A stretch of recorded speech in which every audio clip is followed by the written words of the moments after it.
Hello दोस्तों, मेरा नाम है करण कुमार और आप मेरे साथ देख रहे हैं रीडिंग एकेडमी। रीडिंग एकेडमी में आप लोगों का स्वागत है।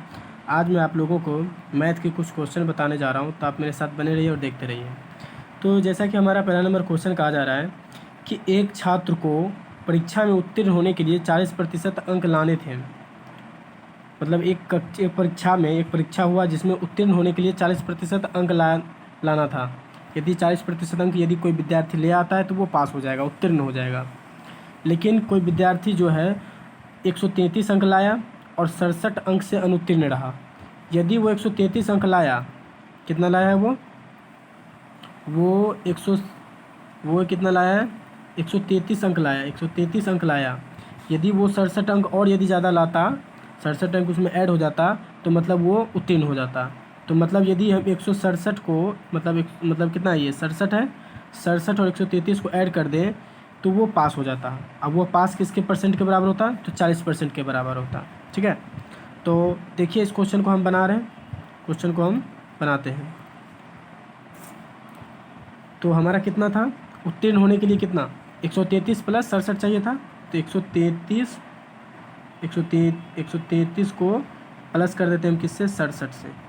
ठीक है, तो टोटल जुट के कितना हो जाएगा हमारा, यहाँ 7 3 कितना हो जाएगा, 10। ठीक है, फिर 7 6 3 9, 1 10 के 0 बाकी हो जाएगा, फिर 1 1 2, 200 हो जाएगा। ठीक है, तो ये 200 हो जाएगा क्या, पास होने वाला। ये 200 अंक जो लाएगा वो पास हो जाएगा। और यह 200 अंक किसके बराबर है, तो वह 40% के बराबर। यह 200 अंक जो है वो 40% के बराबर है। हाँ, मतलब 40% उत्तीर्ण हो जाता था पास करने के लिए। तो 40% में टोटल कितना नंबर, 200 नंबर। ठीक है, 200 नंबर टोटल। तो 1% में यदि हम निकालें तो कितना हो जाएगा, 1% में यदि हम निकालें तो हो जाएगा कितना, 200 अपॉन कितना, 40%। और चूँकि यदि हमें क्या टोटल पूर्णांक पूछ रहा है, तो चूँकि टोटल भी करने के लिए हमें टोटल नंबर के लिए क्या होगा, टोटल 100% होगा। यदि टोटल नंबर है तो वो 100% के बराबर होगा ना। तो 1% का इतना हो गया, इसीलिए 100% काम करेंगे। तो 100% का निकालेंगे तो कितना हो जाएगा, 200 डिवाइड बाई कितना, 40 बराबर कितना, गुना यहाँ कितना हो जाएगा, 100। इसको हल कर दीजिए, कितना हो जाएगा, मान लीजिए 1 0, यहाँ से 1 0 1 0 कैंसिल हो जाएगा। फिर ये 4 से कटेगा, 4 5 20, 5। तो 5 गुना 100 कितना हो जाएगा, 500। तो ये टोटल पूर्णांक जो है हमारा क्या हो जाएगा, 500। हमारा यही आंसर हो जाएगा। फिर से मैं आपको ये समझा देता हूँ। ये जो 133 अंक लाया उसने और 67 अंक से फेल हो गया, 67 अंक से वो फेल हो गया। यदि वो 67 अंक ऐड हो जाता, यदि वो 67 अंक क्या होता, यदि वो 67 अंक ज़्यादा ले आता तो वो बंदा क्या होता, वो पास हो जाता। 67 अंक ज़्यादा ले आता तो वो क्या हो जाता, पास हो जाता। मतलब 200 टोटल अंक लाता तो वो पास हो जाता। तो 200 अंक आज चूँकि बता दिया गया है कि यदि 40% अंक कोई लाता है तो वो पास हो जाएगा। और यह 40% तो किसके बराबर हो जाएगा, 100% के, मतलब 200 के। तो इसीलिए 40% बराबर कितना, 200। तो 1% का हम निकाल लिए 200/40। अब चूँकि कोई भी टोटल जो नंबर होगा वह 100% के बराबर होगा, क्योंकि 100% का मतलब ही ना टोटल नंबर होता है। तो 100% मतलब हो जाएगा कितना, इसलिए 100% का निकाल लेंगे। तो 100% का निकालेंगे तो कितना आ गया, 500 आ गया। तो ये हमारा क्या हो गया, 500 आंसर हो गया। तो हमारा इसका आंसर कितना हो जाएगा, तो इसका हमारा आंसर हो जाएगा कितना, 500, यानी कि सी नंबर आंसर हो जाएगा हमारा 500। ठीक है, तो अब हम अगले क्वेश्चन पे चलते हैं। तो अगला क्वेश्चन देखिए हमारा क्या है। अगला क्वेश्चन हमारा कह रहा है, मैंने एक बिल का 3/5 भाग भुगतान किया। यदि बिल का जो रुपया है वह 400 अभी भी चुकाना शेष है, तो बिल का कुल रकम कितना था। मैंने एक बिल का 3/5 भाग भुगतान किया है। ठीक है, क्या कह रहा है क्वेश्चन में, मैंने एक बिल का 3/5 भाग भुगतान किया है।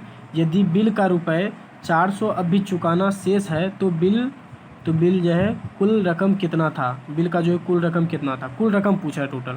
ठीक है, मतलब कोई रकम होगा उसके पास टोटल कितना, मान लीजिए कोई भी रकम होगा उसके पास जिसमें से वो 3/5 कुल रकम का 3/5 भाग वो भुगतान किया, और जो बचा वह उसमें जो बचा भी है वो 400, और जो बचा भी है उसमें से और 400 उसको देना था, मगर 400 उसने दिया नहीं, 400 देना था। तो टोटल रकम पूछा कितना होगा।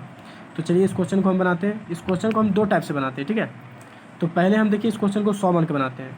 मान लीजिए टोटल रकम जो उसके पास था, मान लीजिए उसके पास टोटल रकम टोटल रकम जो है मान लीजिए 100 था, 100 था टोटल रकम। अब टोटल का वो बोल रहा है 3/5 भाग दे दिया, मतलब 100 का टोटल दे दिया है कितना, 3/5 भाग। मतलब 100 का यदि हम 3/5 भाग निकाल लेते हैं, मान लीजिए 100 का 3/5 भाग निकाल लेंगे, 100 का 3/5 भाग निकाल लीजिए तो कितना हो जाएगा, ये 5 से कट जाएगा, 20 बचे, ये 5 से कट जाएगा, 20 बचे 100, अब 20 दिया, टोटल कितना हो जाएगा 60। मतलब वह 60 रुपया दे दिया है, 60 रुपया क्या किया, ये चुका दिया है, वो 60 रुपया चुका दिया है। तो और उसे कितना चुकाना चाहिए, और कितना चुकाना चाहिए, तो उसे 40 रुपया और चुकाना चाहिए था, क्योंकि टोटल रकम तो 100 रुपया हुआ था, लेकिन उसने दिया कितना, केवल 60 रुपया ही दिया, तो 40 रुपया और देना था ना। तो 40 रुपया और देना था, जिसमें कि वो 400, क्वेश्चन में हमारा क्या कह रहा था, क्वेश्चन पे देखिए, क्वेश्चन हमारा कह रहा है यदि बिल का रुपये 400 रुपया और भी अभी भी बाकी हो, हाँ, और इसमें यहाँ कितना बाकी है, इसमें 40 रुपया और बाकी है, 40 रुपया और देना था, लेकिन 40 यहाँ पे हम 100 माने हैं, तो 40 रुपया और बाकी है देने के लिए। तो का टोटल रकम जो बिल हुआ वह 100 रुपया हुआ, लेकिन हमने दिया है कितना, केवल 60 रुपया ही दिया है, जबकि हमारा 40 रुपया और बाकी है, 40 रुपया और देना बाकी है। लेकिन क्वेश्चन में कह रहा है 40 रुपया देना और बाकी नहीं है, तो बल्कि कितना और देना बाकी है, तो 400 देना और बाकी है कह रहा है। तो ये 40 से ये कितना गुना 400 है, तो 40 से यह 10 गुना ज़्यादा है 400, 40 का 10 गुना 400। तो इसीलिए मेरा एक्चुअल में जो है, एक्चुअल में मेरा कितना था, हम टोटल रकम कितना माने थे 100, तो एक्चुअल में वो 100 नहीं होकर 100 का कितना होगा 10 गुना हो जाएगा, इसका भी 10 गुना, सॉरी ये जो है यहाँ 100 नहीं, यहाँ 100 होगा, एक्चुअल में कितना हो जाएगा 100 का 10 गुना, तो कितना हो जाएगा 1000। ये हमारा हो जाएगा आंसर। मैं इसको फिर से समझा देता हूँ आपको। तो क्वेश्चन में कहा जा रहा था कि कोई रकम हुआ, कोई दुकानदार के पास गया है, जिसमें से उसको जो बिल है, बिल पेमेंट जो है 100 रुपया देना था, उसको बिल पेमेंट उसको कितना देना था, उसको बिल पेमेंट 100 रुपया देना था, लेकिन पहले उसने 100 का 3/5 भाग दिया, पहले उसने 100 का 3/5 भाग दिया, तो 100 का 3/5 भाग मतलब कितना 60 रुपया, उसने टोटल कितना दे दिया है, तो उसने टोटल अभी 60 रुपया दिया है, लेकिन उसे और कितना देना था, तो 40 रुपया और देना था, क्योंकि 100 रुपया रकम हुआ है, 60 रुपया दिया है, तो 40 रुपया और देना है ना। लेकिन वो एक्चुअल में वो 40 रुपया नहीं देकर कितना देना है उसको, और 100 रुपया 400 रुपया उसको देना है, एक्चुअल में उसको 40 रुपया नहीं देकर कितना देना है 400 रुपया। तो 40 का कितना गुना 400 है, तो 40 का 10 गुना 400 है, तो 40 का 10 गुना 400 है, तो इसीलिए एक्चुअल में जो है उसको भी टोटल रकम जो है 100 नहीं होकर 100 का 10 गुना कितना हो जाएगा 1000 हो जाएगा। तो इस तरह से हमारा आंसर इसका कितना हो जाएगा, इस तरह से हमारा इसका आंसर हो जाएगा 1000, यानी सी हो जाएगा हमारा इसका आंसर। ठीक है, तो इसी क्वेश्चन को हम एक अलग टाइप से और बनाते हैं। ठीक है, इस क्वेश्चन को हम एक और टाइप से बनाते हैं, देखिए बनाते हैं इसको हम। तो मान लीजिए आप टोटल रकम, मान लीजिए आपके पास, मान लीजिए टोटल रकम आपको देना था x रुपया देना था, मान लीजिए टोटल रकम आपको कितना देना था x, तो x का 3/5 भाग आपने चुका दिया है, तो x का 3/5, तो x का हम 3/5 करेंगे तो कितना हो जाएगा 3x बटे कितना हो जाएगा 3x/5, यानी 3x/5 रुपया जो है आपने चुका दिया है, ये 5 है, 3x/5 रुपया आपने चुका दिया है। तो और आपको कितना देना है, तो आपको और कितना देना है, तो इतना आपने दे दिया है, और टोटल रकम आपने माना है x, तो हम 3x मतलब टोटल x में से 3x/5 को माइनस कर दें तो हमारा निकल जाएगा टोटल बचा हुआ रकम कितना और देना है। तो हम x माइनस 3x/5 यदि हम करते हैं तो हमारा कितना हो जाएगा, 5 से इधर मल्टीप्लाई करेंगे x में, तो 5x में से 3x माइनस हो जाएगा तो कितना हो जाएगा 2x/5। तो इतना आपको और देना है, तो इतना आपको क्या करना है और देना है, लेकिन क्वेश्चन में कर रहा है 2x/5 किसके बराबर है, तो 400 के बराबर है, क्योंकि 400 और देना है। तो 2x/5 बराबर 400 कर दीजिए। ठीक है, इसको हल करते 2 से, मान लीजिए इधर से 2 से कट जाएगा, कितना बार में कट जाएगा 2 से, 20 दूनी 40, 20 दूनी 40 हो जाएगा, और फिर यहाँ कितना हो जाएगा 1 0 और, 1 0 और फिर ये 5 से इधर क्या होगा मल्टीप्लाई हो जाएगा, कौन मकोनिया क्या होगा गुना हो जाएगा, ये 5 से 200 में गुना हो जाएगा, तो x बराबर कितना आ जाएगा हमारा 5 दूनी 10, मतलब 1000 आ जाएगा हमारा आंसर।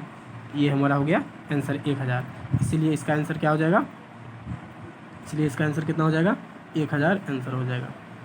तो अब हम अगले क्वेश्चन पर चलते हैं।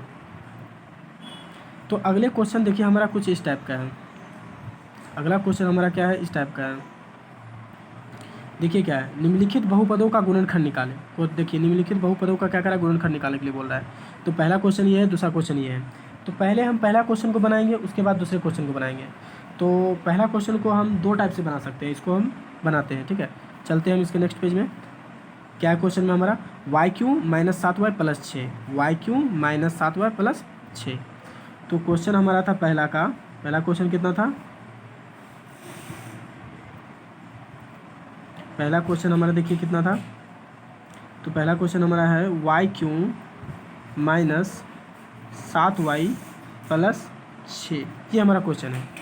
तो अब सबसे पहले ये सोचिए, इसका हमको गुणनखंड निकालना है। तो आपको इसको गुणनखंड निकालने के लिए मैं आपको शुरू से बता देता हूँ आपको कि इस क्वेश्चन को बनाने के लिए मान लीजिए किसी भी क्यूब रूट का, ये देखिए क्या है, ये 3 का पावर है ना, कि क्यूब, ये जो है इसका क्यूब रूट है, हाँ ये इसका क्यूबिक है, यानी किसी के पावर यदि 3 हो, पावर 3 हो, उसका यदि आपको गुणनखंड निकालना हो तो सबसे पहले आपको y का वैल्यू निकालना होगा। मान लीजिए इसका किसी भी तरह आपको एक गुणनखंड जानना होगा, तो उसका आप एक गुणनखंड कैसे जान सकते हो, तो ये समझिए आपको करना क्या है। जैसे y बराबर यहाँ दिया हुआ है, तो y बराबर में आपको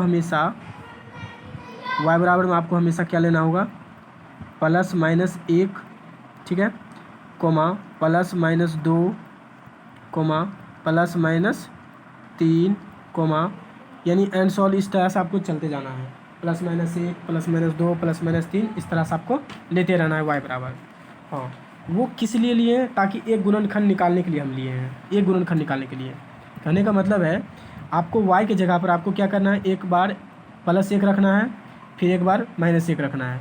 यदि आपका मान 0 आ जाता है तो वो उसका पहला गुणनखंड होगा। कैसे, तो देखिए हम पहले मान लीजिए हम यहाँ पर पहले हम लेते हैं किसको, पहले हम यहाँ पर लेते हैं +1 को लेते हैं, ठीक है, y बराबर क्या लेते हैं, +1 को। तो हम यहाँ पर मान रखेंगे y की जगह पर यहाँ पर +1 रखेंगे, तो 1 का यहाँ क्या करेंगे क्यूब, -7 × y की जगह पर 1 + 6, इसको हल करते हैं हम। 1 का क्यूब होगा कितना, 1 ही, -7 × 1 7, अब प्लस यहाँ 6 ही होगा, तो 7 में से 1 जाएगा, कितना हो जाएगा, -6, अब प्लस यहाँ पर 6। तो देखिए -6 + 6 घट के कितना हो जाएगा, 0। तो मतलब हमारा ये आ गया, ये देखिए 0 आ गया ना। तो जब 0 आ गया तो y बराबर हम कितना लिए थे, जो 0 आ गया, तो y बराबर हम लिए थे +1 लिए थे। तो आपको जो +1 को इधर ले आएंगे, y के पास ले आएंगे, तो y बराबर क्या हो जाएगा हमारा, -1। तो यानी ये हमारा पहला गुणनखंड हो गया y - 1 जो है हमारा पहला गुणनखंड हो गया। तो आप कर क्या सकते हैं इस क्वेश्चन को, y - 1 से आप इसमें टोटल को डिवाइड कर सकते हैं। इस टोटल में क्या करते हैं आपको टोटल में आप डिवाइड कर सकते हैं y - 1 से, तो आपको 2 द्विघात बहुपद आएगा, तो द्विघात बहुपद से फिर आप उसका गुणनखंड निकाल सकते हैं।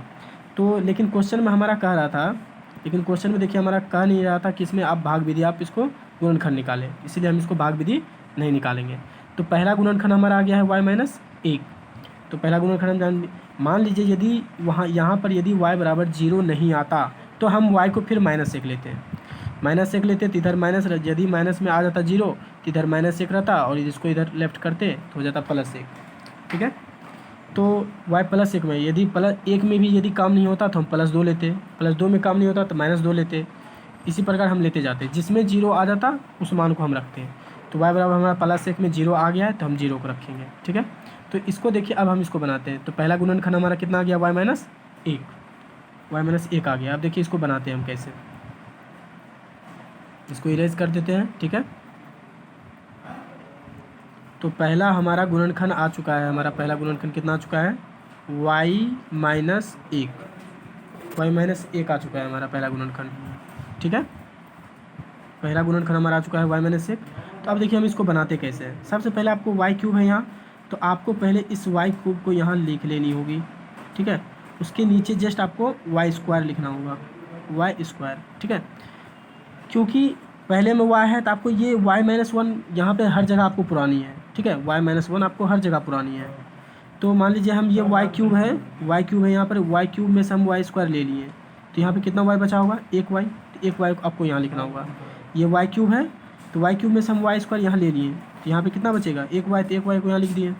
अब सोचिए हमको यहाँ 1 पुराना है, देखिए यहाँ पे कितना है, यहाँ पे कितना है, -1 है ना, तो हमको यहाँ पर माइनस लाना है, तो पहले एक यहाँ माइनस दे दीजिए आप, ठीक है।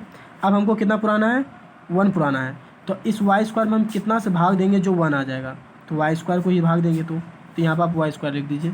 तो यहाँ माइनस हो जाएगा, क्योंकि ये वाई स्क्वायर से हम इसमें माइनस भाग देंगे तो माइनस हो जाएगा। फिर इस वाई स्क्वायर से वाई स्क्वायर में भाग करेंगे तो हो जाएगा कितना 1। तो यहाँ 1 आपको लिख देना है। अब देखिए यहाँ पर क्वेश्चन में हमारा वाई स्क्वायर का कोई जात नहीं है। वाई स्क्वायर का कोई जात है क्या? नहीं, कोई जात का कोई नहीं है उसका। तो इस वाई स्क्वायर को आपको कटानी है, मतलब ख़त्म करनी है। तो ये माइनस में वाई स्क्वायर है तो हमको क्या और लेना होगा जो ये वाई स्क्वायर ख़त्म हो जाए। तो प्लस में हम इसका एक और वाई स्क्वायर ले लेते हैं, ठीक है। तो अब देखिए आपको क्या करना होगा, क्योंकि ये दोनों कट के 0 हो जाएगी तो यहाँ पर कोई है भी नहीं उसका जात का, तो आपको इसको प्लस वाई स्क्वायर लेना होगा।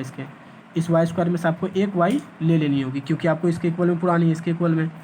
तो इसमें से हम एक वाई ले लिए तो यहाँ पर कितना वाई बचेगी, वाई स्क्वायर में से एक वाई ले लिए तो एक वाई बचेगा, तो एक वाई यहाँ लिख देनी है आपको। अब देखिए हमको क्या पुराना है यहाँ माइनस, तो फिर यहाँ पर आपको एक माइनस देना होगा। अब देखिए कितना पुराना है आपको 1 पुराना है, तो हम ये वाई स्क्वायर ये वाई से हम क्या में भाग देंगे जो 1 आ जाएगा, तो एक वाई यहाँ लिख देते हैं। तो इस वाई से आप इस वाई में भाग दीजिएगा तो कितना आ जाएगा 1, तो 1 से यहाँ डिवाइड कर देंगे, ठीक है। तो अब देखिए ये अब यहाँ पे लिखने की पारी आ गई। यहाँ पर y है, यहाँ पे कितना है सिर्फ y है। अब हमको पुराना है यहाँ पर 7y, क्योंकि इसके जात का वहाँ पर 7y पुराना है। तो इस y में हम कितना ऐड करें जो 7y हो जाए, तो -6y, माइनस कितना 6y, तो यहाँ -6y लिख दिए। अब इसमें से हमको कॉमन लेना है -6y में से, तो हम इसमें से कितना कॉमन लेंगे जो y बचेगा, तो -6 कॉमन लेंगे तो यहाँ पे कितना बचेगा y, और ये +6 जो है आपको यहाँ पर +6 जो ये वाला लास्ट वाला आपको लिख देनी है यहाँ पर +6। तो अब देखिए ये माइनस है और यहाँ पे प्लस है, यहाँ माइनस है ये प्लस है, तो माइनस प्लस से डिवाइड करेंगे तो कितना बचेगा माइनस। अब ये 6 से 6 में भाग करेंगे तो कितना होगा 1, ठीक है। तो ये आपका यहाँ से कंप्लीट हो गया। तो आपको अब करना क्या है यहाँ पर, तो जो बाहर में है सबको एक में इंटू में कर लेना है, और जो सब यहाँ पे जो सब सेम है, यहाँ पे ये सेम है ये सेम है, सबको एक कर लेना है। तो यहाँ पर हमारा क्या बचा है वाई स्क्वायर प्लस वाई और -6 बचा है, तो इसको हम 1 इंटू में कर लिए हैं। और ये तीनों जगह पे हमारा क्या बचा है y-1, इसको एक जगह कर लिए। अब देखिए यहाँ पे द्विघात बहुपद आ गया है, तो द्विघात बहुपद को हम हल करने के लिए मैं सिंपल बात बताता हूँ। करना क्या है आपको, यहाँ पे देखिए -6 है ना, -6, तो आपको 2 डिजिट लेना है जिसको गुना करने के बाद -6 है, और प्लस या माइनस करने के बाद आपको कितना आ जाएगा +y आना चाहिए। तो देखिए 3 गुना 2 करेंगे तो 6 आ जाएगा, 3 में से 2 भी घटाएंगे तो 1 आ जाएगा, 1 y आ जाएगा। तो आपको करना क्या है, तो यहाँ पे देखिए प्लस में y है ना, तो प्लस में y है तो मतलब बड़ा वाला जो है आपको प्लस में लेनी है और छोटा वाला आपको माइनस में लेनी है। तो आप इसको डायरेक्ट इस द्विघात बहुपद को डायरेक्ट आप इसको लिख सकते हैं y + 3, क्योंकि प्लस में 3 लेनी है आपको, क्योंकि मैंने बता रखा है कि यदि प्लस है यहाँ पर तो आपको बड़ा वाला को प्लस में लेनी होगी। और बचा है 2, क्योंकि 3 दूनी 6 होगा, तो इस बार छोटे वाला को क्या लेना है माइनस में, तो y-2, और फिर इस y-1 को लिख देनी है आपको। तो इस तरह से ये क्वेश्चन हमारा बनी है। ये हमारा हो गया इसका आंसर, ये हमारा हो गया इसका क्या आंसर। तो अब हम अगले क्वेश्चन पे चलते हैं। तो देखिए अगले क्वेश्चन हमारा क्या था, अगला क्वेश्चन हमारा था x³ - 23x² + 142x - 120, ठीक है। तो देखिए इस क्वेश्चन को हम बनाते हैं x³ - 142x और कितना है -120 है। इसको देखिए हम बनाते हैं अगले पेज में।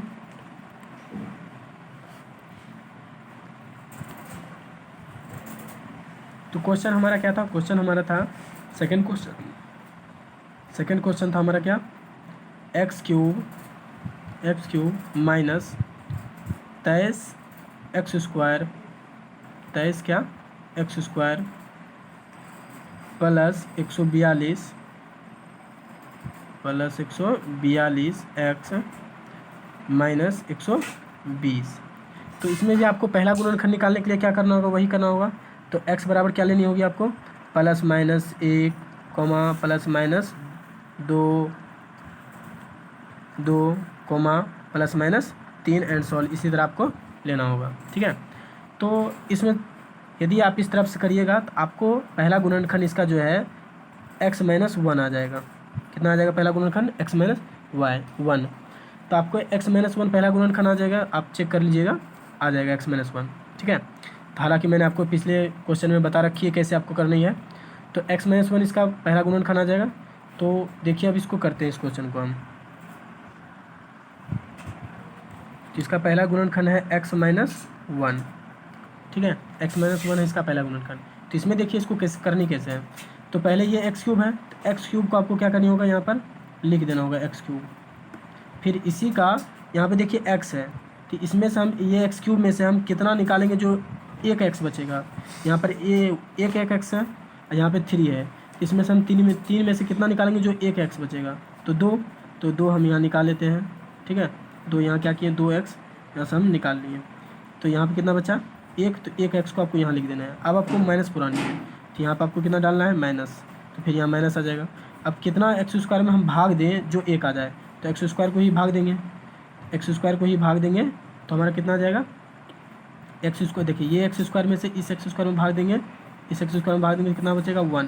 तो इस 1 को आपको यहाँ लिख देनी है, ठीक है। अब देखिए अब करना क्या है आपको, अब यहाँ पर हमारा क्वेश्चन में x² की जात में यहाँ पे कोई है, तो हाँ है, x² की जात में ये है, तो यहाँ पे है 23x², और यहाँ पे हमारा है -x²। इस -x² में हम कितना ऐड करें जो हमारा 23x² हो जाए, तो -22x, यहाँ पर लिखेंगे -22x², ठीक है। आपको -22x² यदि हम -x² में ऐड करेंगे तो 23x² हो जाएगा। तो अब इस -22x में से हम क्या कॉमन ले, जो सिर्फ x बचे, सिर्फ यहाँ पर वाला x बचे, तो केवल हम कितना कॉमन लेंगे, -22x कॉमन लेंगे, -22x कॉमन लेंगे। तो यहाँ पे -22x कॉमन लेंगे, तो यहाँ पे कितना x बचेगा, एक x बचेगा।